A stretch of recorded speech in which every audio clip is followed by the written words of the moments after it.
I saw a body cam video today that had such a weird story to it that I just found myself on the edge of my seat. And it's not because it was some kind of high octane pursuit or anything. It wasn't like Dukes of Hazzard style or, them chasing someone who's ramping their car off of a parked tow truck as like rockets fly out of the top or anything. It wasn't exactly a spectacle. In fact, on paper, it's probably one of the most boring things you could imagine for a body cam video. They pull over a man on his bike because he didn't have a rear reflector. Like, that's not exactly like, jaw on the floor, like biting at your fingernails type action or anything. That's about as exciting as trying to arrest someone for forgetting their library card, right? But this was just the first domino to fall that led to a crazy story that ultimately concludes with everyone learning that the guy on the bike is actually a fugitive who's been on the run for almost 30 years, a convicted rapist who escaped and fell off the grid, and now they've found him because of his bike not having a rear reflector. You gotta have a rear reflector on your bike, my man, if you're gonna ride on the roadway. So, what's up? Oh, okay. So, and then if you're gonna ride at night, you need a front light. I'm sure you know that, but you got an idea on you real quick, just so I can say I stopped to talk with you? With me. Okay. Can I get your, Greg Stallings. Greg Stallings, is your name? Gregory. Okay. Introducing the man formerly known as Gregory Stallings. We'll soon learn that this is just an alias, an Xbox Live gamer tag. Now, it's not hard to fake a name, anyone can do that. I could go around calling myself Jerichomo Double Chin, but I don't have an ID to prove it, though if you're confident enough with what you're saying, a lot of people will just believe you. So, he'd been able to get by going by Gregory Stallings and even had a social security number to give the officer. I think I wrote something down wrong. What's your full social? Perfect. Yep, hang tight for me. Gregory, I'm still not getting that back. Are you sure that's right? Pretty sure. I've been a long time since I had to look. Yeah. Yeah, so the social didn't turn up anything either. It's very easy to make up numbers. You can make up a social as well just by spouting some random fucking numbers. However, you'll soon learn that he's not just making up information. It's actually much deeper than that. If you're riding your bike and someone rear ends you, Oh, yeah. and then they can kind of They point the didn't blame see no because the sticker. reflector. Yeah. And I hate that because it's like, no, it's I understand that. copy. Can we try a soch? And I'm also with our traffic unit, so I do all our accident investigations. Okay. So whenever bikes are involved, it almost always is way worse than. Yes, it usually hits you from behind. Yep. Now, when I first saw the headline to this story, I wondered, how common is it for officers to even bother pulling over someone on a bike for something as simple as this? To me, that just sounded like fishing for an arrest to meet like a quota or something where you get like a nice gold star for an additional arrest on something small. Because it sounds very simple, right? It just sounds like something they wouldn't even take the time out of their day to do. It'd be like if the cops started chasing you down and fucking pit maneuvered you on the way to the grocery store, guns blazing, "Get the fuck out of the car! We saw that you put the Hatsune Miku box in the garbage instead of the recycling. You're out of line!" Just something like really simple. But when the officer explains it, it makes a lot more sense. So he explains that he doesn't arrest people for this. He just pulls them aside, lets them know, like, hey, you should have the rear reflector on because if a car hits you, they could point the blame on you for not having it. It's just safer if you do have it. And he just explains that it's really just him letting them know and nothing beyond that. But he still has to go through standard protocol of confirming that the person is who they say they are, which I think makes total sense. But I haven't had a driver's license in years. I haven't. Copy. Can you try running him through Florida? How long have you been living up here then? Just think of what state. I can get you through any state, even if it's really old. So I know it's been a while. Just Yeah, try to long think. time. Yeah, try to think for me. Sorry, I can't help you, dude. I'm sorry. Where else have you lived? Have you ever had any other run-ins with any law enforcement for us? No? They've reached a standstill here, so he has no identification, and the information he's providing isn't turning up any results. They then try and run him through Florida, because he had made a mention of Florida. I feel like you could also run anyone by Florida, and you'll find something fucking crazy. You'll probably find, Gregory Stallings was actually, a Florida conquistador who drank from the fountain of youth and now currently resides at Clearwater, right next to the Scientology church or something. I thought once he said Florida, his goose was cooked, they'd find something, but they didn't. So now they're still just trying to figure out, okay, how can we confirm that you are who you say you are, and it's not really getting anywhere. He also then told them a story about how he got hit by a car, so his memory's a little foggy. I'm just going to take your word for it, okay? Okay, thank All right. you. Yep. Oh, cool. I don't shake hands, sorry. okay. Yep, you're good. Drive safe. The officer eventually just says, you know what, fuck it, we'll take you at your word for it, and he offers a handshake, which is immediately declined. I honestly, when he said I don't shake hands, I honestly thought the officer might go with like a, but I do high five, and he goes like, down low, too slow, walks away, puts on his fucking shades or something. So, even though Gregory Stallings has successfully de-aggroed the cop here, he's now outside of the dialogue trees, the officer still wants to get to the bottom of this because it is very odd that none of the information he provided turned up any results. So what we're going to do for now while I keep investigating this is I'm going to take a picture of you and send it to our guy who has facial rec. So you pull your hat off and your glasses off.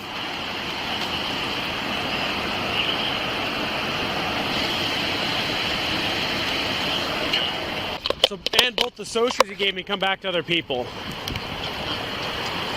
One of them's deceased, the other one's a lady, so I don't think either of those are you. No. We have technology, so he's using facial recognition now to try and figure out who this John Doe is. So he takes a picture of him, gets him to pose like it's for some kind of fucking high school yearbook photo, sends it to the facial rec team, and then he's also informing the man that actually the information he provided with the socials goes to different people. One of them's dead and the other one is a woman. So now things are getting even more suspicious. He does keep reiterating that he doesn't want to arrest this guy, but he just needs to confirm his identity, so just do his best to remember the accurate information so they can both get on with their day. You don't think you got warrants or anything, do you? As far as I know, I don't. Okay. Well, have you committed any crimes? And Well, besides... no, Yeah? no. I'm not out trying to outrun the cops on my bike. Okay. All right, brother. Time to be honest with me, okay? So the info you give me comes back to a dead guy. Gregory Stallings is dead. And the associate, right? And the Soch, yeah. That he gave? Yeah. 2-6. So who are you? You're Gregory, you're just not dead? I'm not dead. Yeah. Dead. They're getting pretty confident that something smells fishy here. There's something awry, so they confront him saying, look, Gregory Stallings is dead. Imagine if that guy was just in like, dead? He just starts profusely crying, no! How did this happen? And then all of a sudden he just starts like fading away like a Thanos snap or something. He was actually just like a spirit that was tethered to this world, didn't know that he died. But anyway, regardless, they're telling him like, look, this is fucked up now. We know that there's something definitely afoot. What's going on? Just tell us the real information here. But he's sticking to his guns, saying that, no, he is Gregory Stallings, and it might just be a misunderstanding because he's been kind of off the grid for so long. Could it just because I haven't been on anything for a long, long time? They don't just declare people deceased because they haven't heard from them in a little bit. Okay, I'm just... Did anyone come back with the facial rec or no? Wait, No, no hits. no hits? No hits. I said 2000 was the year of the death. Did you go missing in that year? Did you?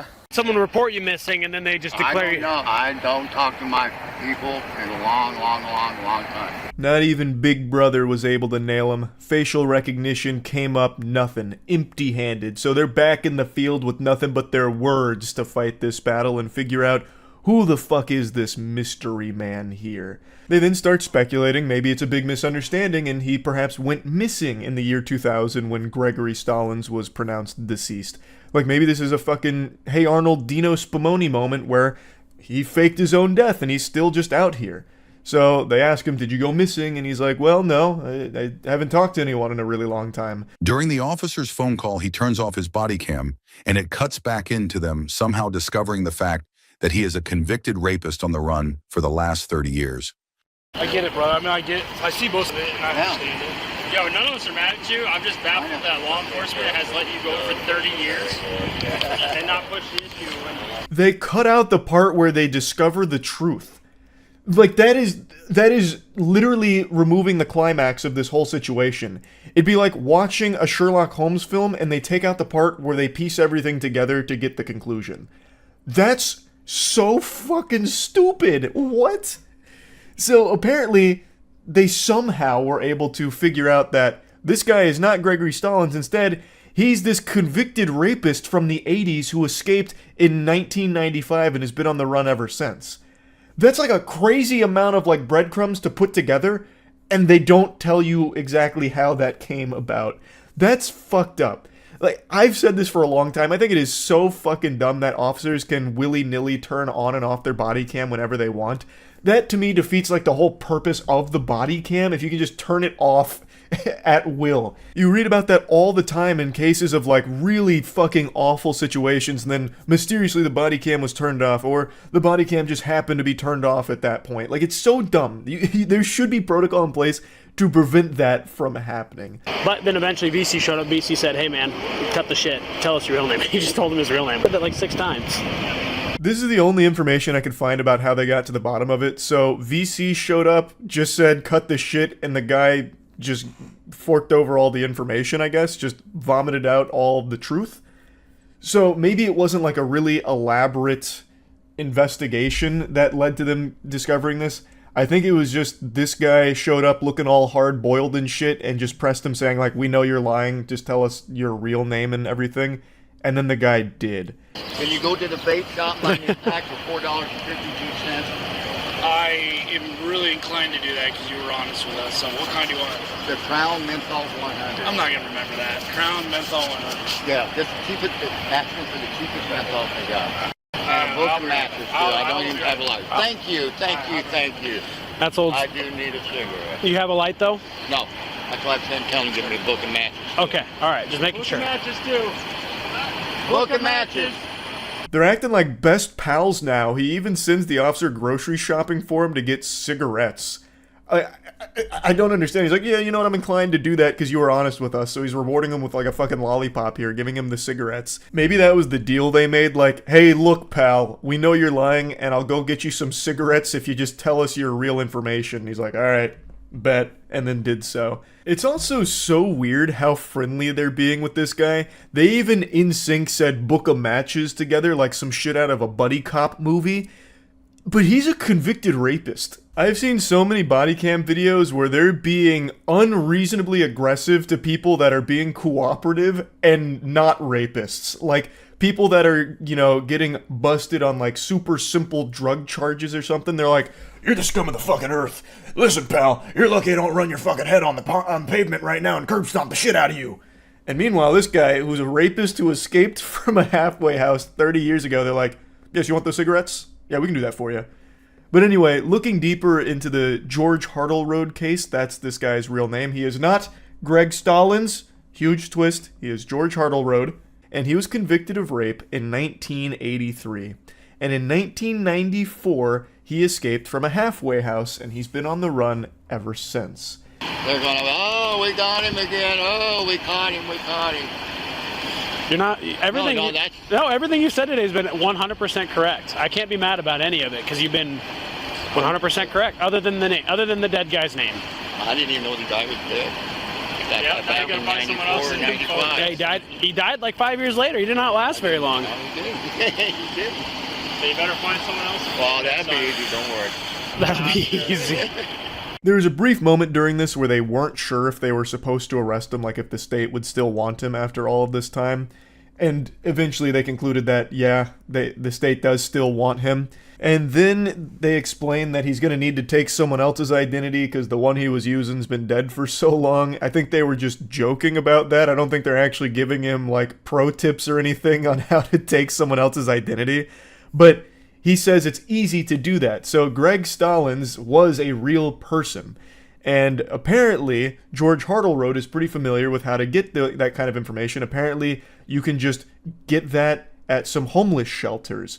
The other officer mentions that he was surprised he didn't just take it from someone's mailbox and piece it together that way.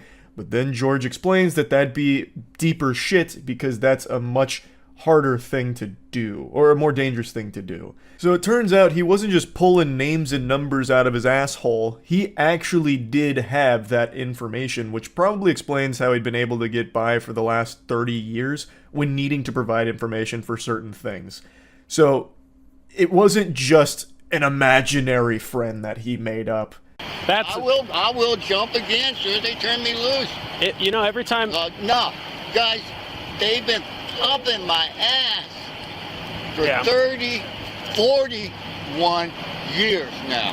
Yeah. On a 9-year sentence. Every time I think I kind of got an idea of what's going on, stuff like this, just like you could buy IDs at homeless shelters, and would never have thought. He talks about his ass being pumped, and then even makes like a quick villain monologue about how he will jump again. Like, you know, now he's going full mask off here. So they've got him, they arrested him, and it looks like he will be facing some punishment for the last 30 or so years after escaping. I knew they'd want me. Because I worked in their office at one time, and I'm the one that posted all the flyers in the thing at one time for them. That's pretty much the end of the encounter. They then, shortly after that, put him into the car, and he just gives that last maniacal laughter, the mwahaha. He hits him with like that classic villain laugh. Like he looks like a wizard, and it seems like something Saruman would have done once the plan started coming together. Like he actually hits them with like an evil laugh at the very end there.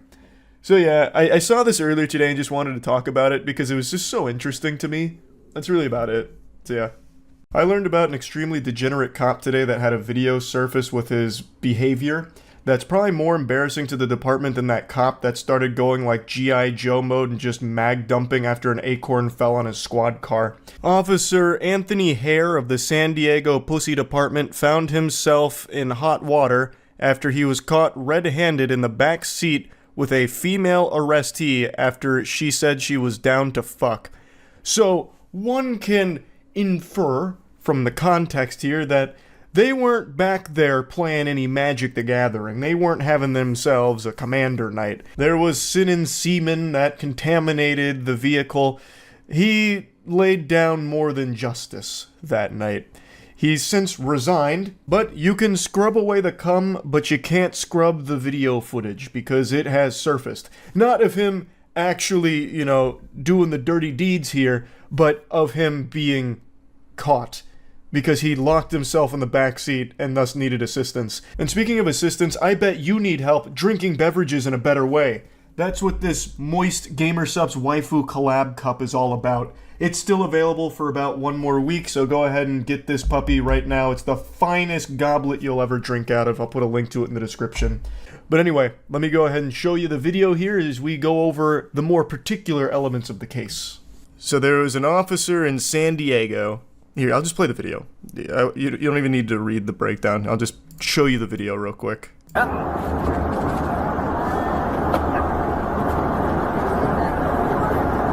you're not.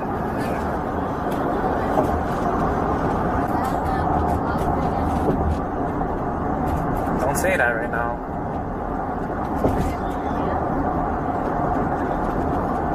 No, I said don't say that right now because everything's being recorded right now. So this opened my eyes to a problem that I talked about a lot. That cops have full control over when they can stop recording something. So he mentions right there, this woman's like, I'm super down to fuck. And Anthony, he's pitching a tent. He's like, and he's like, wait, don't say anything because this is still recording right now. He hasn't had a chance to turn it off. But he does. He does get that chance. What's going on?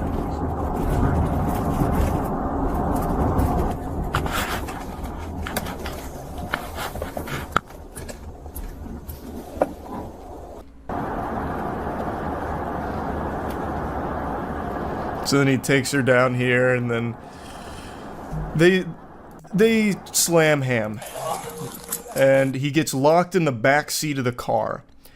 So he pulls over here. He and this woman, they do the hanky-panky in the back seat of the police cruiser, and Goober's stuck. So then another officer gets to the scene to free him.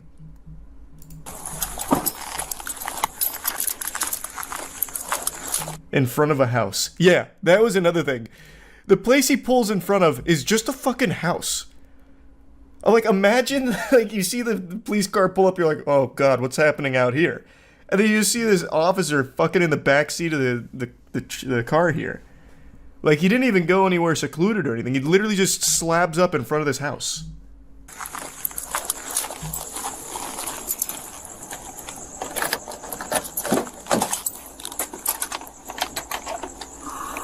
I also just learned a little, I guess a little hack here for police cars. You can open the back door with that. That's a little trick. 114 yellow. What code for? Everything just went wrong. Okay, hold on. Let me turn my camera off. Isn't that fucking awful? She's code 4? Okay. Yeah, let me turn this off real quick. Wait. Before you confess to all of the awful shit you just did right here, let me turn off my camera. So that way there's no evidence. You turned off your camera, right? Okay, good. Just making sure. That's so dumb. If you can just turn it off whenever, it's so fucking stupid. Typically it was like, oh, the camera malfunctioned, but here it's just like, wait, let me turn this off. Like, what's the point? No, he got fired. Or resigned or whatever. His claim is that he was just checking on her and that everything went wrong. You can see him like saying like, everything just went wrong. I was just being such a gentle sir. I went back there to make sure everything was okay. You know, I moonlight as a gynecologist, and she was having a medical emergency with throbbing pussy syndrome, and I went back there, and one thing leads to another. I'm stuck in the back seat, and now you're probably getting the wrong idea about what happened here. It was totally professional. The semen was there earlier from a different suspect. You should have seen this fucking maniac. This degenerate was jerking off in the back seat and fucking blowing loads all over the place. It's not my semen. And if you can trace it to me, it's because it's because he got some of my hair. He got some of my DNA. Oh, he was looking for contraband. So true. Keeping the streets safe. I was back there purely to make sure there were no drugs. She obviously planted the evidence on his belt. Now, the official explanation here from the source itself, Mr. Anthony Hare, says that he went back there because he believed that the woman was having a medical emergency.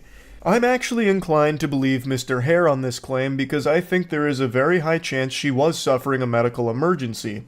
Cock withdrawals. This is a serious medical condition. In fact, it claimed the life of one of my buddy's grandmothers when we were growing up. She actually passed away from wiener withdrawals. If left unattended, the symptoms can be severe and even life-threatening.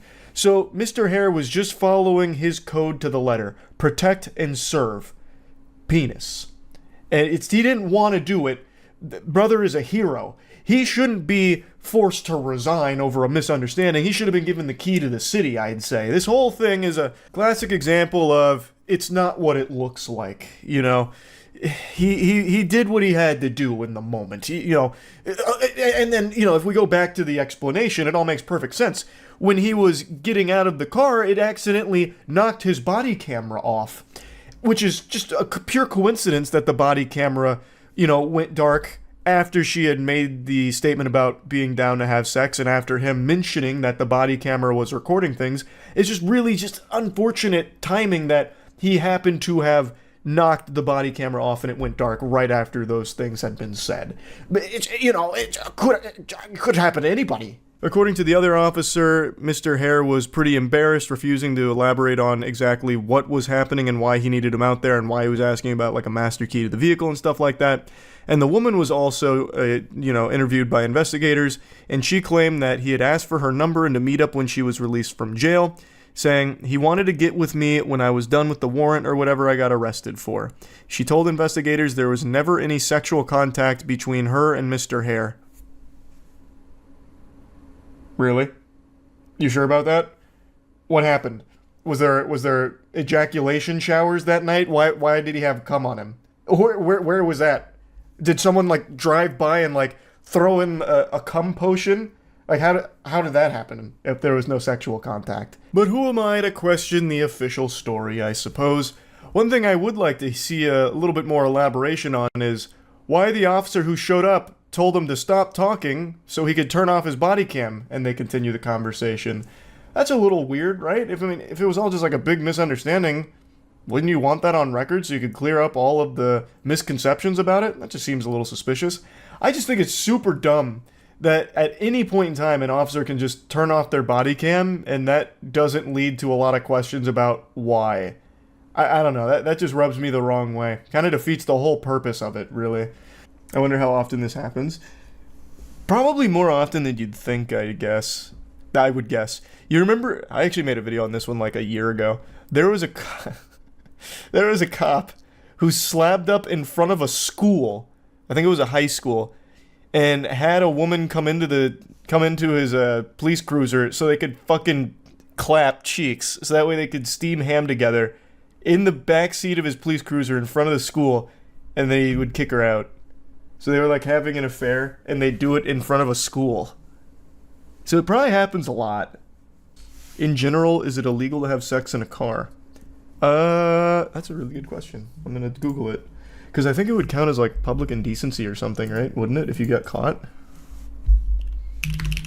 But like you can have sex in a car in your garage or something. Like if it's on private property and not in public. Like I think you just have to be out of view of the public.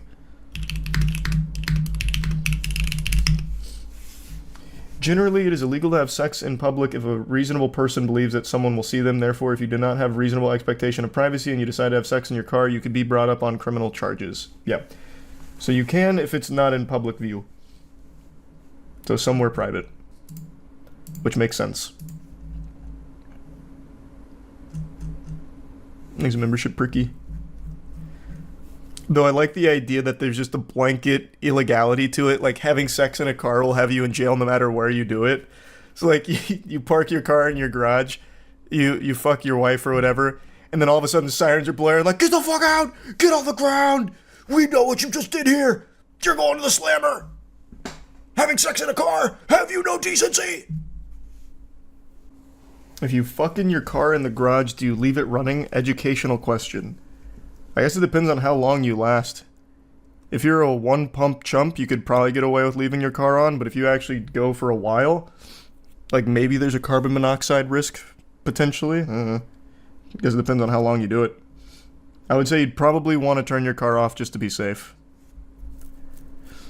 You could at least leave the electrical on and have the air blowing. Probably don't need the whole car on. If you die mid-nut, will the semen that comes out still be viable? I don't see why not. Have you ever seen a senator burglarizing her stepmother in the middle of the night, getting caught in the act, then arrested, then losing her position while facing felony burglary charges? Well, you're about to. On April 22, 2024, Becker County Police Department in Minnesota received a 911 call reporting an active break-in. Little did they know, they would soon find out the suspect is an elected senator for the state of Minnesota. When I read the title from Midwest Safety, I immediately pictured Senator Armstrong from Metal Gear Rising. Half expected to click into this video and get the monologue, "Nanomachine's son. Played college ball, you know. Could've gone pro if I didn't burglarize my stepmother." But it turns out that's not the case. Becker County 911. Somebody just broke into my house. Oh, They just ran down into my basement. Did you get a look at him at all? No, it was completely dark. I tripped over him. He was on the floor next to my bed. He ran downstairs into my basement.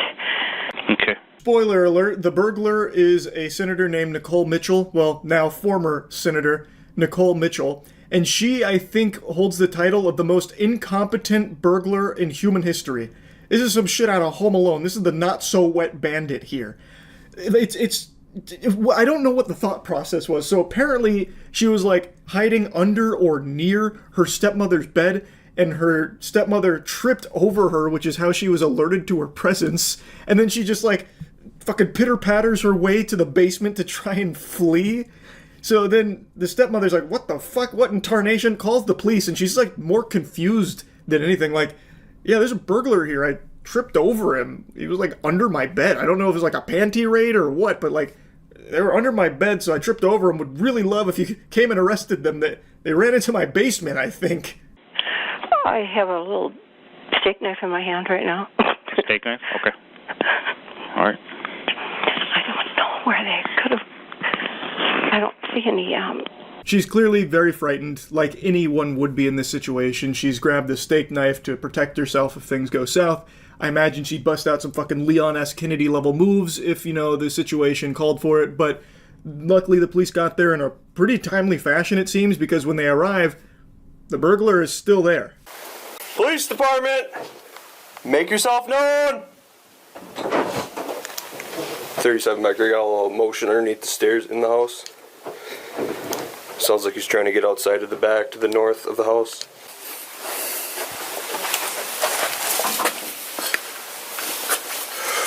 Get on the ground. Okay. Get on the ground. Carol? It's Nicole. It's Nicole? I was just trying to get a couple of my dad's things because he wouldn't talk to me anymore. So they got her, and then the big reveal, the huge plot twist. She calls her stepmother by name, and the stepmother is shocked that it's her stepdaughter, Nicole. And she tries to explain that she was just there to get a few of her dad's things. Now that story is going to change a lot over the course of this adventure, but make a note of this. She's there because she just wants to get some of her father's belongings, which explains why she's in a cartoonish cat burglar outfit. It actually looks like she's going to a Halloween costume party, but couldn't think of any ideas, so stopped by Spirit Halloween and grabbed the cheapest burglar costume she could find for it. It is unbelievable how, cliche this outfit is. I am stunned to see a real burglary from someone dressed like this. I'm also shocked that she didn't just, bolt for the front door and run away. Instead, she trapped herself in the basement and just squatted there, literally just standing in the middle of the bathroom. I don't know if she tried to do, a Blair Witch staring at the wall or something, if I can't see them, they can't see me. I have no idea, but it was not the cleanest getaway. And speaking of clean, you need to clean yourself up using Cheeky Soap. And great news, we just introduced a new scent into the family here, Bahami Mami. It's a tropical scent. It is fantastic, you're gonna love it, and you need to upgrade your hygiene. It's time, and this is the best way of doing it. Highly moisturizing body soap, best soap in the universe. Go to usecheeky.com and get some. She also stole documents out of my house. She's my stepdaughter. I didn't steal any documents. How did I steal documents? Nicole, what's your last name? Mitchell. Stand up. No one stole anything, Carol. I don't have anything on me. If you want to talk. You got anything on you? No. Yeah, what a nonsensical thought process, Carol. Obviously no one stole anything. What an outlandish thought to even cross your head. Why would you even get the idea that there could have been a burglary taking place here just because I'm in your house unannounced in the middle of the night, hiding under your bed, dressed like I'm about to go rob a bank? What? Does that mean all of a sudden I'm here stealing something? No. Why was she squatting down next to my bed? Who is this to you? Pardon? Who is this to you? She's my stepdaughter. Stepdaughter. She's also a Minnesota senator. A great question, Carol. Why was she squatting down next to your bed? The world may never know. The Lord has no idea. She lives in the Twin Cities. Unknown to the officer at the time, the suspect previously was a meteorologist for the Weather Channel and a local news anchor before being elected a senator. She's a senator? Yeah. Yeah, was. Was or is currently? She is. I meant after this. Oh. Her stepdaughter may have been a meteorologist predicting the weather, but Carol predicted the future here with this one, and she was right on the money. It is past tense. Nicole was a senator, but after this burglary, she is no longer, and is facing some super serious charges.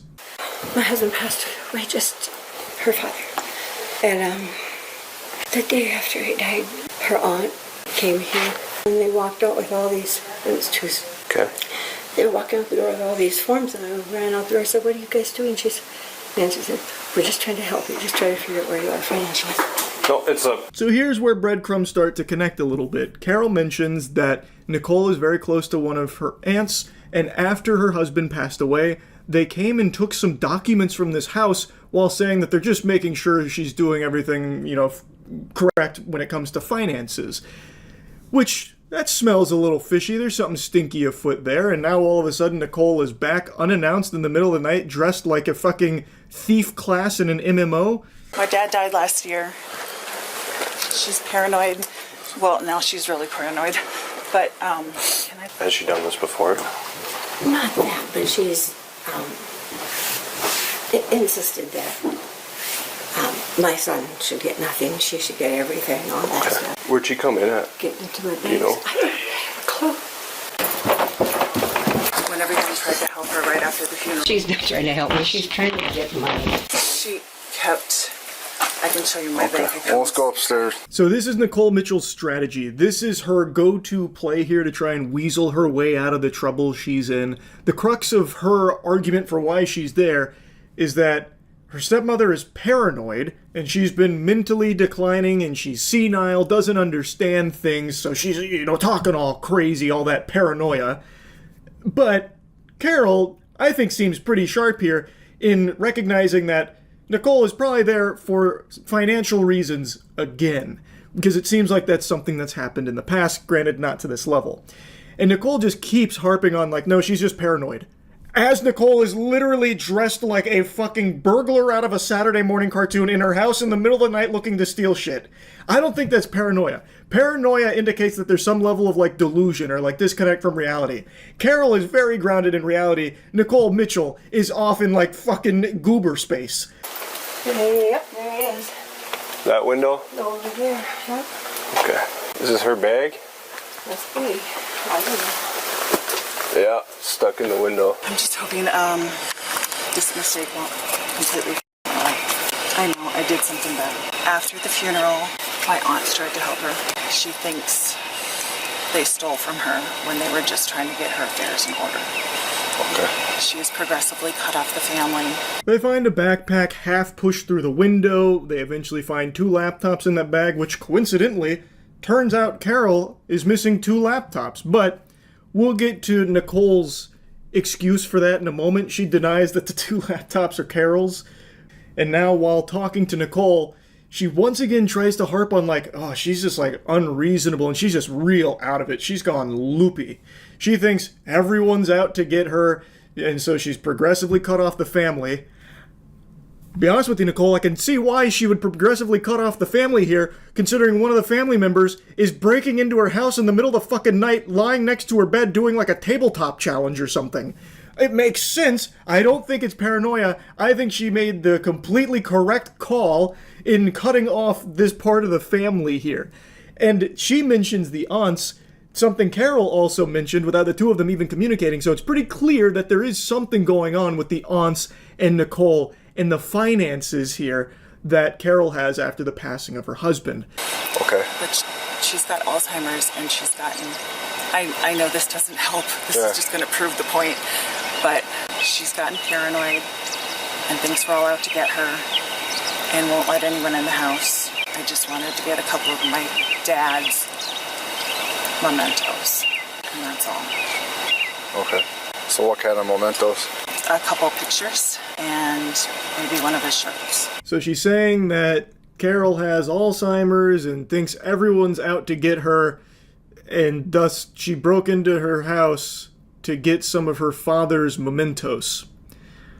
Nicole, it does seem like you're out to get her, and I'm inclined to believe other members of the family are too, considering you've conspired with them to take some documents from her house. It does seem like she's 100% in the right to think that there are some members of the family out to get her. Hi. What's your name? Nicole. Are those laptops in your backpack yours? Yes? Okay. She's saying she's missing 2 laptops. I mean, I can show you one. It's got my kid's Minecraft game on it. Okay. What's the other one for? I have one for work. Okay. She has Alzheimer's. She's been misplacing things. I can show you texts going back months saying, things are missing, this and that. Okay. I'm just asking, so it's not a reason to break anybody's house. No, that wasn't my intention. Already. She decided to bring 2 laptops with her in the backpack to a burglary? It's an interesting plan. Her strategy, it escapes me, but I'm not a galaxy brain, mega mind level intellect like Nicole Mitchell, clearly. But they then talk more to Carol, and they're asking about, what did she take previously, and she mentions that what her and her aunts took last time were a bunch of bank papers.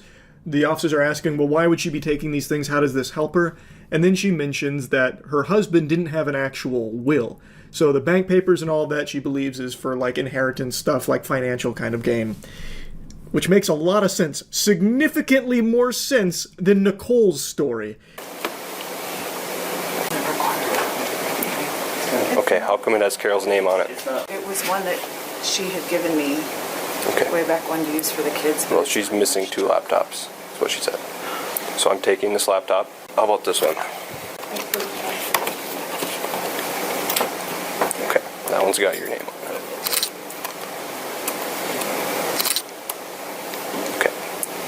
That one will stay with your property, but I am taking this one. That's fine. Did you try shoving that backpack out and it didn't go out?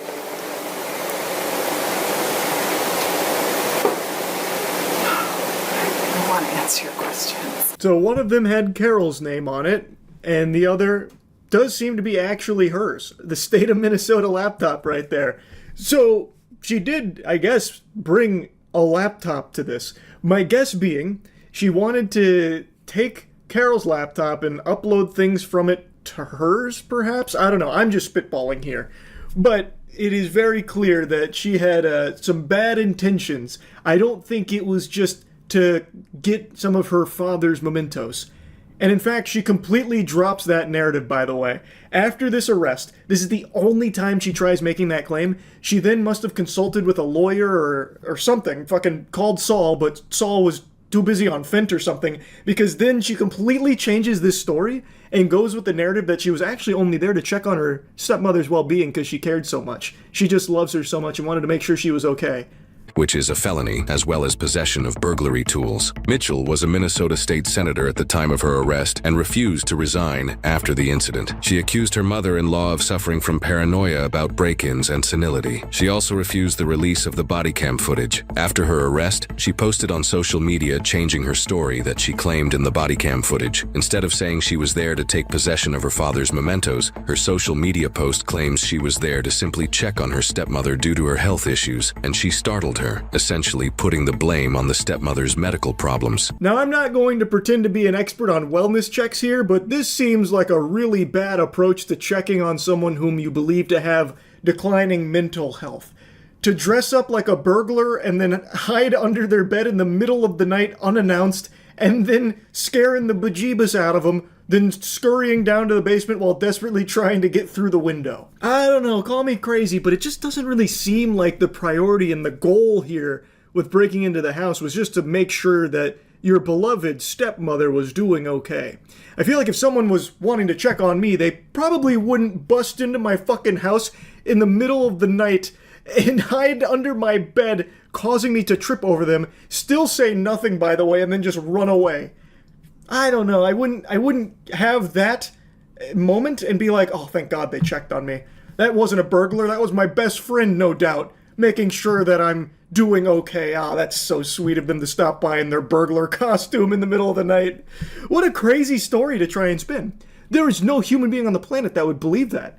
Like, her previous attempt with, like, getting her father's mementos, that makes sense if she had any of her father's mementos in her bag, which she didn't, apparently. So maybe that's why they tried this, because she couldn't, like, procure any of that. It clearly wasn't why she was there. So maybe the lawyer was like, if you try that, they're going to grill you on, well, why didn't you have the mementos? Whereas here, they can't tell you what you were actually there to do, I suppose. But you can definitely poke a hole in the logic of this. It makes no sense at all. She didn't check on Carol's health or anything. And if she was there to do that, why is she dressed like a burglar? Like, there are just so many obvious flaws with it. Though now I'm really playing with this thought experiment here, like how you'd possibly argue this. I guess maybe something you could squeak out is be like, oh, well, I thought Carol liked burglars. You know, some people really like clowns. You like clap at clowns, makes them laugh, makes them feel better. I thought Carol would feel better if I dressed like a burglar. I always thought she was a big fan of that get-up. I misunderstood, I'm sorry, but I really was there to check on her health. Like, I don't know, like, maybe you could try that? This, however, doesn't line up with the fact that she was wearing the most cliché burglar outfit she possibly could have. She then put out a statement saying she has no intention of resigning from her seat in the Senate. However, in mid-July 2025, things took an unexpected turn for her. New today, a Minnesota state senator found guilty of burglarizing her stepmother's home has officially resigned. She testified during her trial she was checking on her stepmom, not stealing from her. A jury disagreed, finding her guilty. According to Midwest Safety, her sentencing is on the 10th, but she was found guilty of the burglary. I think we can say with confidence, probably one of the most unskilled burglars the video camera footage has ever captured. Like, this is Three Stooges level. So, yeah, that's really about it. So, yeah. Throughout my entire academic career, I got consistently decent grades because I did the bare minimum of just turning in assignments when they were due. But of course, I'd occasionally slip up, you know, I'm human, everyone makes mistakes. And in those situations, I always did what every cornered animal does. I lashed out. I showed my teeth and I threw the Hail Mary. So I'd always try and weasel my way out or buy extra time through a little white lie, coming up with an excuse. I'd always try the classics like, "Hey professor, I'm sorry, my report's not ready today. I'm gonna need a little extra time. Last night, I found my brother lying face down in a pool of his own vomit. As you know, he struggles with alcoholism, and he was about to meet his maker, so I had to improvise a saline drip solution in order to save his life, and things just got away from me, and I ran out of time." You know, I just try it because why not? There's no reason not to at least try and come up with an excuse to get a little extra time out of the assignment. But you know what there's never an excuse for?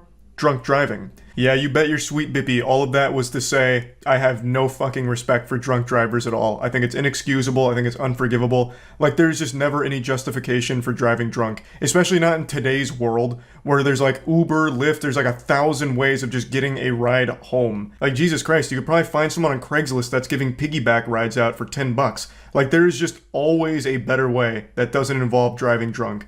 And the reason I'm talking about that today is because a TikTok star named Amanda Caravala just lost her whole influencer career because a very embarrassing video has now hit the internet of her DUI that she received last year.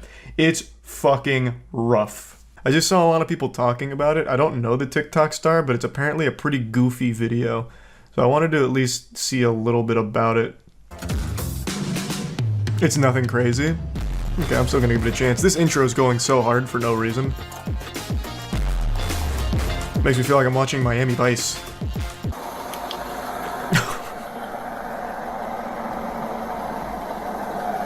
What seems to be the problem, officer? How long are we just gonna stay? I mean, I think we can safely assume she's sleeping here. Maybe knock on the window. Are we timing her? Yeah, it looks like everything's okay here. Oh my god, wait, there's more police officers. Oh, you can't see it. It's behind my webcam. There's more police officers right here. Man, this whole block was popping off here. Damn. Everyone's catching the heat out here. I think we can establish that this is no condition to be driving in. She's missed a full cycle already. They might run if he wakes her up. That's a really good point that I didn't think about. That was actually a good point. So what's the proper protocol here? Slash her tires so she can't? Like, we're gonna have to wake her up eventually. We can't just let her sleep here all night. Oh. I see, so that was the play. Whoa, whoa. Wake up! Put it in park! Put the car in park! Put the car in park! She's like a zombie. Police department, put the car in park! Holy shit. Wake up! What is happening in there? This reminds me of the scene from the Resident Evil movie where there's that guy who says, "Don't open the door," right before he gets like his head blown off. Come park over here. Yeah, Amanda's having a real tough time here staying in this corporeal realm. Every time she starts dozing off, her jaw just falls to the floor like a Dementor about to suck out some happiness. It is like actually kind of disturbing to look at. I've been super drunk, like turbo intoxicated, and I can't recall any videos of me ever looking like that. Like, that is a different level where like your jaw muscles stop responding to you. So this could be more than just alcohol. Of course, I'm not there testing her blood or going over toxicology reports. I'm just speculating as a pea-brained fucking idiot observer over here. It just looks really weird that her jaw is doing its absolute best to escape her face. She starts looking like the monster from the Amnesia game. Man, this is rough. Holy shit, how long do we stay in this standoff? Would you mind opening the door for me? Break the window? I'm surprised they haven't. Hey, there we go. Excellent. There we go. Oh, nice. The police department. Hey, what's going on? Take your seatbelt off. How fast was I going? Know where you're at? They're both, checking out the seats. I think you guys are like shit, you know what I'm saying? What? Relax for a second. What happened? Do you know where you're at? Yeah? Where? At the decision. At the what? I don't live in. At the what? At the decision that. Go step over here. Hey, we're gonna go over here. At the what? What did you... The Abin Simon? Holy shit. Damn, she is fucked up. A bunch of cop cars. Nice. Astute observation. Alright, come over here. Hello. Maybe she's sober. What's your name? Amanda. Amanda, what's going on tonight? He's talking to her like a dog. Cop car. Yeah. Yeah, that you. Yeah, oh, yeah. Me? Yes. How much have you had to drink tonight? How much have you had to drink tonight? Nothing. Be honest. What time is it? 3 o'clock. Okay, 3 o'clock. Yeah, how much have you had to drink? 3 o'clock. I've had 3 o'clock to drink tonight. Okay. Alright. So my next question to you... Alright, man. Can't argue with that, to be fair. That was a pretty good Anything checkmate. medically wrong with you? Are you diabetic? How am I supposed to track your finger with just my eyes when my kids' cars are moving over here? Okay. Alright, so kids' cars? Okay. Do you want to face this way? Yeah, What is she seeing? My kids' cars? This is like in Looney Tunes where when someone gets hit with a mallet over their head, they're seeing like stars and little Tweety birds flying around in circles. This is... What the fuck? Yeah, this is like beyond faded. No, I'm sorry for the mistake, ma'am. Please, continue on your way. Seems we were wrong. No shit! Oh boy. No shit! Now we've reached that stage of being drunk where it's just loud and angry. Well, she either got banned or doesn't have an account on here anymore. Now, Amanda Caravala wasn't like a super duper TikTok star, but she had almost 2 billion views on the platform before, I'm assuming, being removed from it, or maybe she got laughed off the platform once this video was released. I'm really not sure on the timeline there. But if you want a little more information on the case, this video is actually from 2021, and she pled guilty and was sentenced to 12 months probation and 6 days of community service, and then paid about $2,000 in fines. So overall, she got off pretty easy. Even though she wasn't involved in an accident or there were no victims, at least not that we know of, I still think that this is light sentencing, but of course it could be my own bias because of how much I despise the act of drunk driving. It's needlessly dangerous and endangers not only the driver's life, but anyone in their car and anyone in any car around them. It's fucking ridiculous. So she got off super easy. Like, I mean, goddamn. When they asked her how much she had to drink, her reply was 3 o'clock. She's had 3 o'clock to drink. Do you know how much that is? If you convert that into fluid ounces, that's like 5,000 beers. Like, that is an incredible amount of alcohol she's consumed. Like, her BAC must have been like a 10.0. Oh yeah, I also didn't show it in the video here, but I'll just explain it to you. Towards the end of her arrest, she kept asking for someone named Mike Davis to show up to the scene, as if she was like trying to summon Batman. Like, she repeatedly asks for some vigilante named Mike Davis who apparently works for that police department.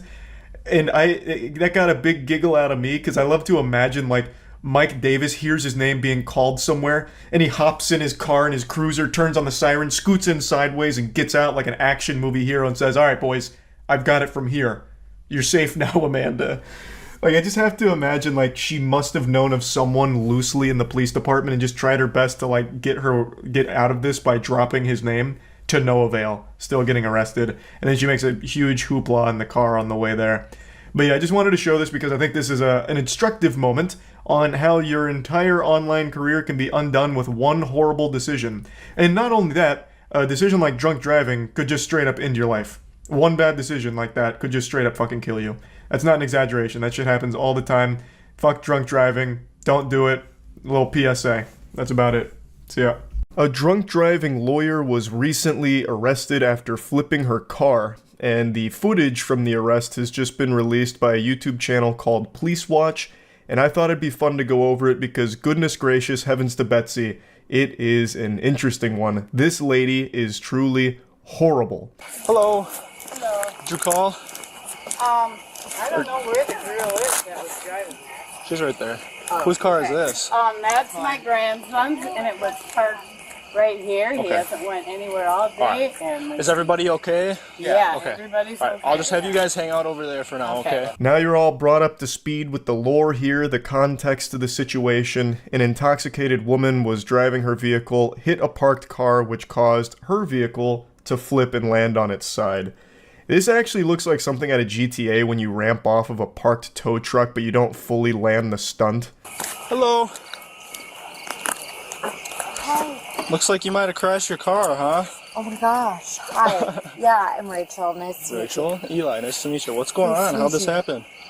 I don't know. Almost immediately, this officer had me giggling because he's speaking to her like he's speaking to a puppy. Like, oh, hello there. Oh, well, what's going on? You got a toy? What's happening over here? And then we're introduced to our protagonist, Rachel. And when asked what happened, she goes for the tried and true method, a timeless classic, playing dumb.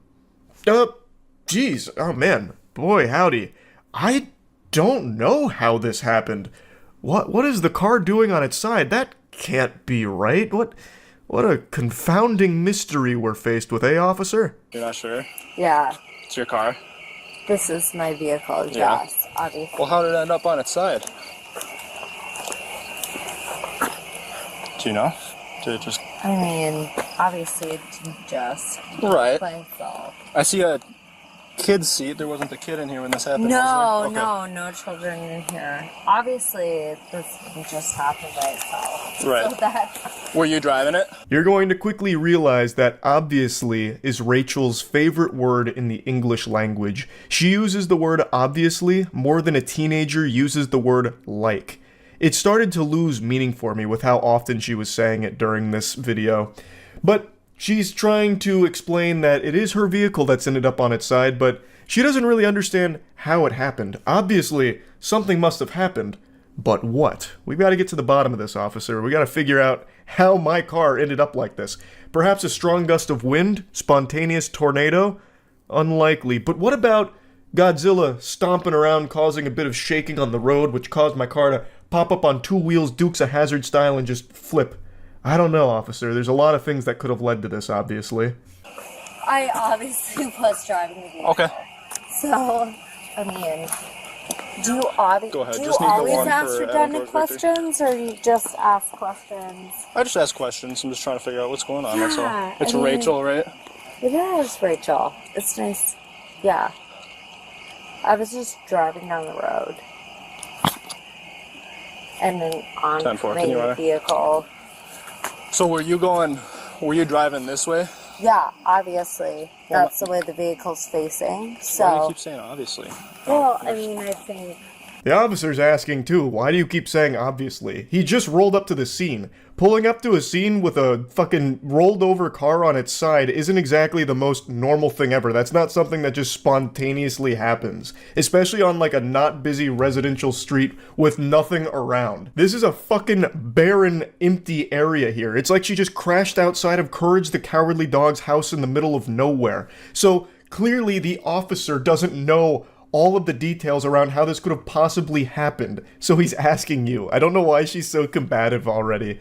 I mean, obviously, I know why she's so combative, because she is annihilated. She is extremely drunk.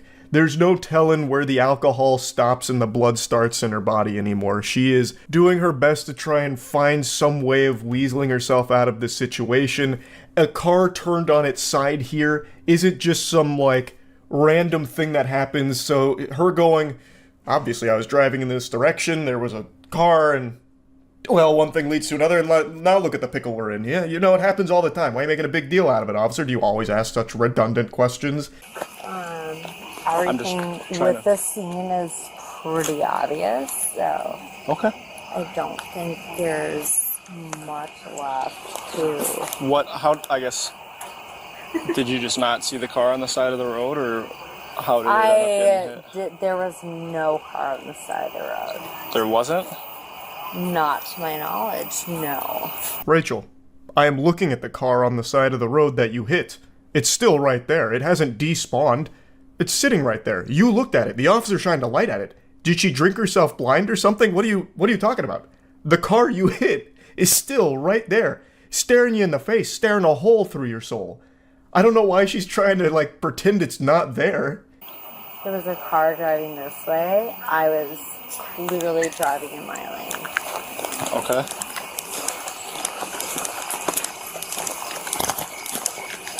Go ahead.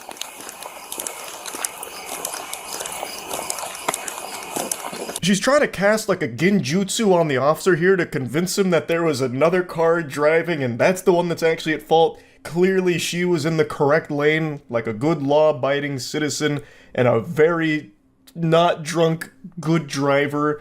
And then all of a sudden things went cattywampus and it's all that other driver's fault that was driving this way. And then the officer goes over to the vehicle that she hit, the parked car, and then she still tries to continue this ruse that she did everything right, and yet can't explain how her car ended up on its side.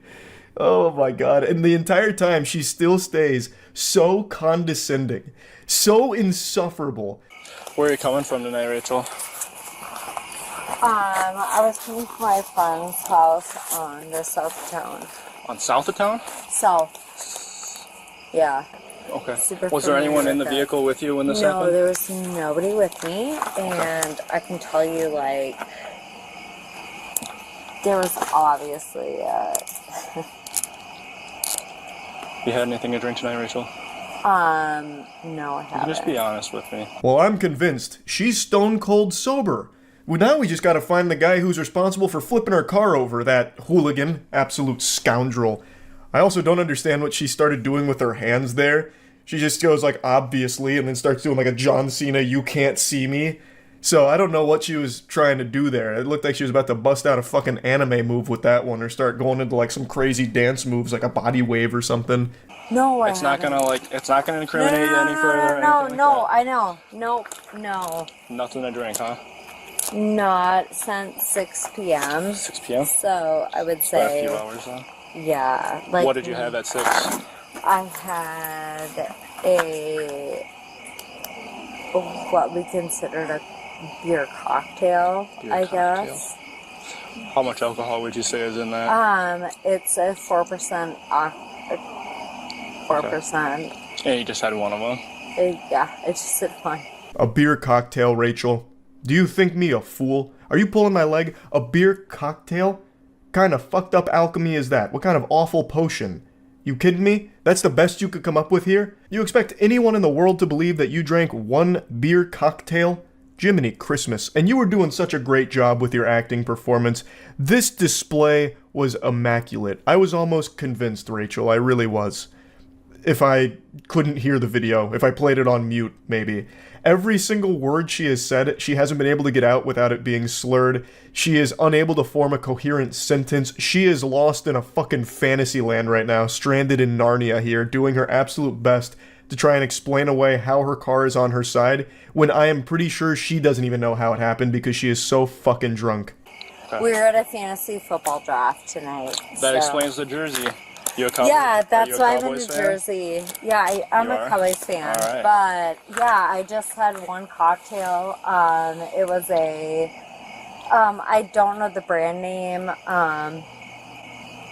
of the cocktail. I'm sorry. That's okay. It's not bad. But I know it was 4% alcohol.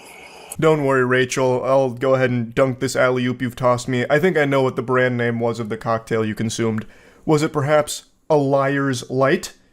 Or what about a untruthful brew? You're a liar. What I'm saying, Rachel, is you are literally lying. This is ridiculous. You make me sick. So here's the deal, Rachel. So here's the deal. I won't answer any more of your questions. You're not going to answer any more of my questions? No. Okay. Well, you don't have to answer anything. If you'd like to know, nope. Actually, Rachel? I'll let you know what's going on from now, because you've superseded your rights of asking me questions. Hi, ma'am. Oh shit, Rachel's in control now. She's taken the helm. She's in charge. She's got all the power now. Uh-oh. The tables have turned. Nope. And so any more questions you have, you can talk to my attorney. Case closed. There's nothing they can do anymore. Rachel invoked the power of attorney, which obviously clears her of any wrongdoing with the drunk driving and hitting a parked car, flipping her vehicle on the road here. So, hey, it was a good try from the officers, but unfortunately Rachel proved to be too powerful, too knowledgeable on the law. And that's no doubt because she herself is a lawyer. A damn good one at that, too. Up there with the greats, like Saul Goodman and Billy Mitchell. phone, wallet, keys, anything like that? No, honey. Okay. All right. Ready? Okay. You ready? Let's go. Rachel refused to do any of the field sobriety tests. They arrested her on suspicion of DWI, and Rachel continued to be an insufferable asshole the entire time, even dropping one of those honeys in there. So, still condescending. It's actually pretty impressive how even in the midst of all of this, she continues to be an absolute asshole. It's actually kind of wild. I wonder what she's like sober. I bet this is her toned down. I bet when she's sober, she's like 10x this. Like when she goes to a Cowboys game, I bet she's like fighting with every single other fan in the stadium. Like she's going around just starting shit with everyone, spitting on them. I mean, did you assume I was operating under alcohol, or had you been assured by some sort of test? You just assumed, right? Correct? And is our conversation being recorded? Yes, it is. Yes, it is. Correct? So you assumed I was operating my vehicle. Correct? Is that correct? Yes or no? Rachel, we're not going to have this conversation. Okay, so that was correct, right? That's why you arrested me. You assumed I was operating my vehicle. Correct? She spends a considerable amount of time in the back of the police car trying to mega mind her way out of this situation, a fucking Jimmy Neutron brain blast. So she's trying to reverse this, like interrogate them. Oh, you assumed I was the one driving the vehicle, correct? And yes, you admitted to that, Rachel. You yourself confirmed you were the one operating the vehicle, but I'm sure she's already forgotten that. Like, the only thing she's remembering consistently is her name. So, she's already in a rough state, but she's trying her absolute best here to try and find the right dialogue tree option to get out of here, but it doesn't exist. And it is so annoying listening to her try this, like, you assumed I was under the influence, correct? You didn't administer any tests, correct? Even though they tried to, but she declined to do the tests. So yes, they're going by the very clear indicators that you are drunk with the way you're speaking, as well as the smell of alcohol on her breath. Now, I was honestly expecting her to try some very unhinged tactics here, like maybe making a secondhand smoke style argument like, okay, the smell of alcohol on my breath? Interesting. I only had one beer cocktail. Perhaps the reason that you're smelling alcohol so strongly from my breath is because all of my friends were drinking so much at the fantasy football party that my proximity to them coated my mouth, thus leading to this method of alcohol that you're smelling. I didn't drink anything more than one beer cocktail. I am not drunk. I am a victim of secondhand alcohol. I won't talk anymore, dear. You never read me my Miranda rights or told me what I was under the arrest for. So I was looking for some clarification because my Miranda rights were never read, and you also never told me what I was under the arrest for. Do you remember that part? It's a bitch when you arrest a lawyer. The amount of time she gets us with a bait and switch by saying, I'm done talking, or you'll just have to speak to my attorney from now on, that's it for me, only to continue just fucking vomiting a bunch of nonsense, is so wild. She just has this inability to shut the fuck up. She just keeps going and keeps being an insufferable asshole. Now she drops a bombshell here, a plot twist that Game of Thrones could have never even written, that has me scratching my head a little bit. It's a very interesting claim that I have to call objection on. She insinuates that she is a lawyer. Now, I'm not a lawyer. I haven't passed the bar, which means I can sniff out when other people haven't passed the bar as well. And oh brother, does she stink. She reeks of lying and deception here. I don't think she's a lawyer at all. I think what likely is the case is that she read a single Twitter thread from some pseudo-intellectual that tried to lecture about, here's how you get out of any situation involving the authorities. And then she's taking it as though she's some kind of knowledgeable lawyer or something now because of it. Because she is wrong on everything. She's saying that they didn't tell her what she's being taken in for, even though they explicitly told her that it's going to be for the OWI. Like, they made it very clear. She just immediately forgot because she is fucking hammered. And then she's talking about the Miranda rights not being read to her. And now take this with a grain of salt, because like I mentioned, I am also not a lawyer. But from everything I've read, they don't need to read you your Miranda rights until it is like a complete formal investigation. It's just everything you say before those rights are read can't be used by them. We just kind of let you like walk into those things. But you didn't read me my Miranda rights, and you also didn't tell me what I was under arrest for. Do you remember that? And the best part was that was all on dash cam footage. I mean, it's okay. We all learn. The worst part is I'm not intoxicated, and I don't think there is anything else to say. She tries to give almost like a supervillain monologue here. You fell for my trap. I let you all walk into it. It was all designed from my master plan, my scheme. And you fell hook, line, and sinker for it. But you know the worst part? I'm not even intoxicated. As she's like falling in and out of consciousness, not even able to remember what has and hasn't been said or what's going on. She's probably forgotten that she flipped her car. But yeah, anyway, I'll go ahead and stop it here. Like I always say, I have no respect for anyone who drives drunk. Just like cereal deserves milk, I think drunk drivers deserve to be shamed. So, I'm just doing my due diligence here. Big L for Rachel, and that's really about it. Glad no one was hurt. That's it. See ya. Dine and dash is the act of eating a meal at a restaurant and leaving without paying. When I hear dine and dash being mentioned, I immediately go to the great Charles Doza, where he was arrested and then gave us one of the finest monologues ever recorded. This is democracy manifest. What is the charge? Eating a meal? A succulent Chinese meal? Get your hands off my penis! When that video went viral so many years ago, there was a ton of different rumors and stories surrounding it. It had this air of mysticism almost. It ranged from hyping him up as some kind of Gotham supervillain to him being an infamous dine and dashing culprit that they were finally apprehending. And for some reason, that always stuck with me. So when I think of Dine and Dash, he is who I picture in my head now. Even though that wasn't the truth of that situation there, it's still, for some reason, what has been locked in my noodle. So today when I saw a body cam video of a douchebag being arrested for dine and dashing, I couldn't help but just think about Charles Doza and how much cooler he was than this loser we're about to watch. On August 16, 2022, officers responded to a report of a man leaving a restaurant without paying his bill. Why are you asking for my ID? Because you're being accused of a crime. I'm not saying that you're guilty, but I gotta get you identified. Oh, okay, I'm sorry. All right? Relax. Relax. Come over here. So that's the gist of it. He's being accused of not paying his bill at a restaurant, so now he's got 1 star, and the cops are just casually coming up to him asking for his ID. This video is blown up over the last 12 hours, and every post about it says that this is a Wall Street Bets mod.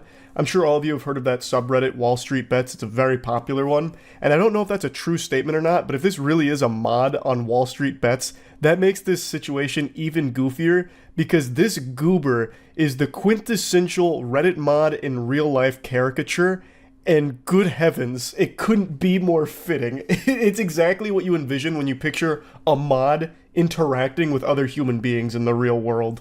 I went over there to have happy hour. I had some food, and I day trade. I do option trading. I got a business major and I got an accounting, so I do day trading. He randomly decides to mention that he's a day trader, does options like yeehaw, woo, that's fucking awesome, this guy's amazing.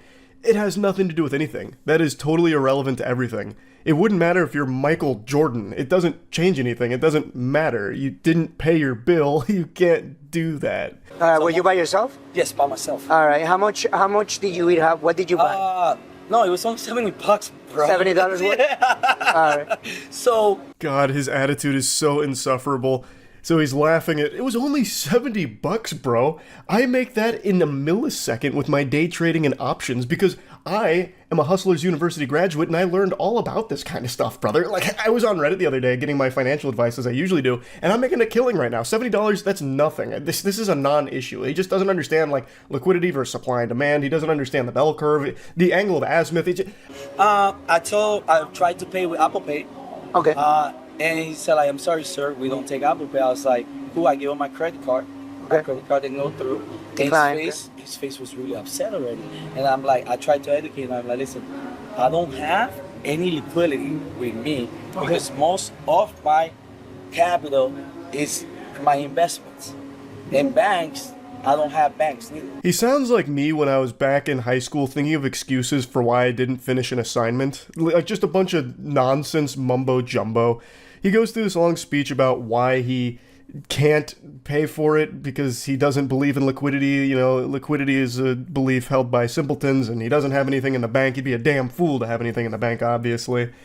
So he just can't pay for the food at all. He talks about how all of his money's in investments, which is turbo dope. I have no doubt in my mind this guy is investing epic swag style into the coolest Web3 projects. He's got tons of awesome coins. Like, I know he's crushing it. Big thanks to World of Warships for sponsoring this video. I've been working with the World of Warships team for quite some time to design some custom in-game content, so I'm a commander in the game now. I go by Chuck Blast on the seas out there, and I'm an absolute menace. The name of our ship is the Blastmaster. We sail under Chuck's flag, so I help design the assets, the camo, just kind of top to bottom. It looks like me, it sounds like me, because I do the voice acting for it. Dead on target. I'm, for all intents and purposes, engaged in war out there, and it's extremely fun. World of Warships is an amazing game that my father and I play together. He's been hard addicted for years, so it's really fun to watch him play as Chuck Blast. So there's new content released every month. There's so many ships to choose from: destroyers, battleships, aircraft carriers, cruisers, and you can play alone or in a division with friends. So you can use code Penguinz0 to get the mission to unlock me as your commander, Chuck Blast. You also get 7 days premium account time, 1.5 million credits, 500 doubloons, and the battleship Bayern. It's available for PC and consoles, and the code is for newly registered players, but existing players can acquire these items by purchasing my bundle or through the new internet's containers. So you can click the link in the description to get started. Thanks again, World of Warships. Alright, okay. Do you have any means to pay that 70? No. I want to sue them. I'm sorry. But do you... No. I'm sorry. You're asking the wrong question, sir. I'm so sorry. You consume food, right? Huh? You consume food? Hell yeah. It's just something was off with this guy.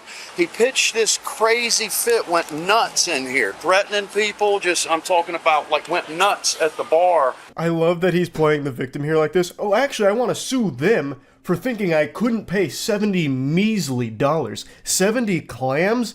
Oh, that's nothing. Of course I can pay that.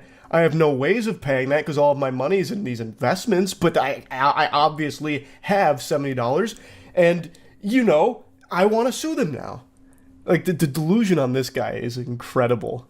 I have no doubt that he was probably trying to barter with them at some point too, like, oh, actually, do you accept the bonds here? I'd like to pay in some of these bonds. As you see, I'm an investor, so I don't really believe in liquidity. Okay, maybe not bonds. Do you accept Safe Moon here?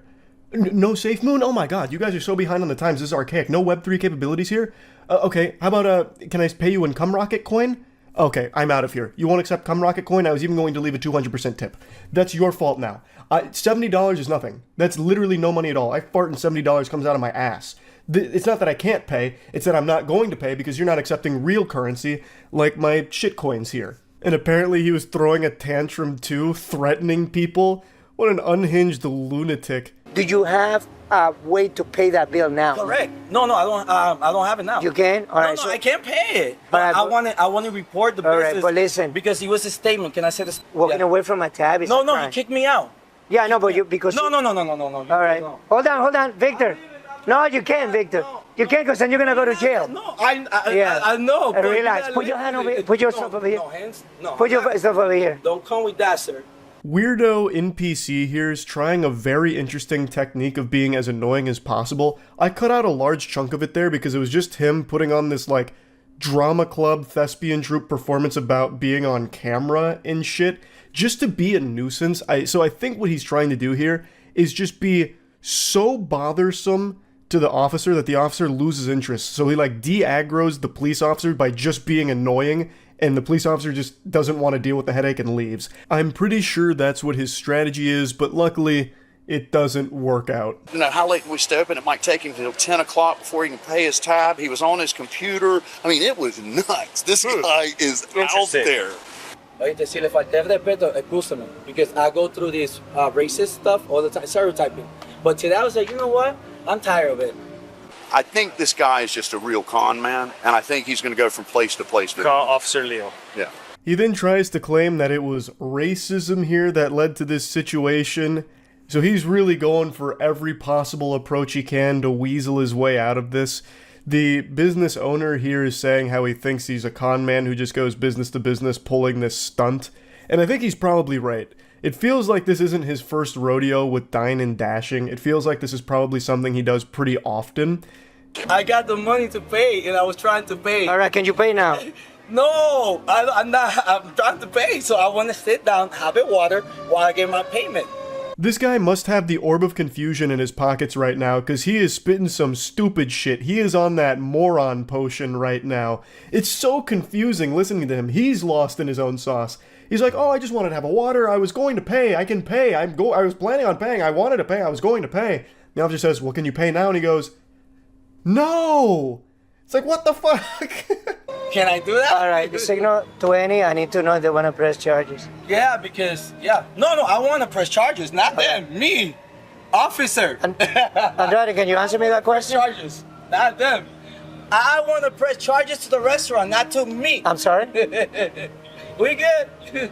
Buddy starts spamming emotes now, and he's like, I actually want to sue them, not the other way around. Trying the Uno reverse card here. And I'd love to know how that lawsuit would go. I'm suing this restaurant because they're mad at me for not paying my bill. I fully planned on paying my bill, I just refused to. I even offered to give them an IOU. He didn't accept it. That's their fault, and they're mad at me? What the fuck? I did nothing wrong. I'm so sorry. Estoy bien nervioso, man, because all right, so if you have what do you have there that you can pay with, that you can pay the bill? What do you have here that you can pay the bill?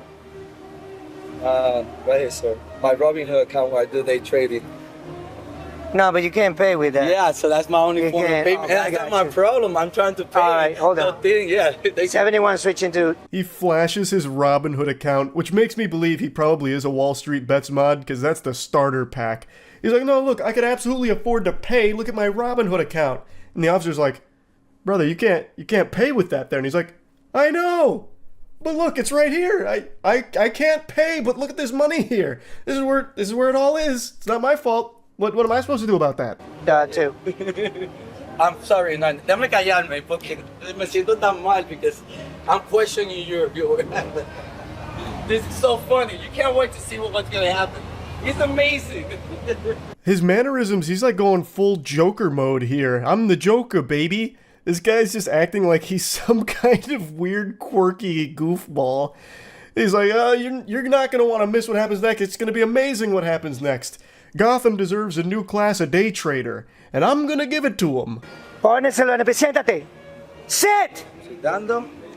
71 taser pointed. I'm sitting down, guys. Look at this. All right, put your hands behind your back. Okay. Put your hands behind your back. Telling them I'm trying to pay my costs, and now he's arresting me. Get up. Things have escalated here, and he continues to try and say that he's attempting to pay his tab. He's also lobbying to the civilians around him like, look at what's happening. I don't understand what's going on. I was just telling the officer I was trying to pay my tab. I even showed him my Robinhood account. I was going to pay my tab with my imaginary money that I don't have. What do you mean? I don't know what's gone wrong. This injustice. I can't believe it. I'm Republican too, and he's Spanish. It's a system. It sucks, mama. Why are you searching me? Stop. You're under arrest. Why? He's telling me I'm under arrest, but he's not telling me why. Officer. You're under arrest for theft. For theft. Mira, theft. I was stealing. Thank you for your quickness and your kindness. Can I get you a bottle of water here? Oh.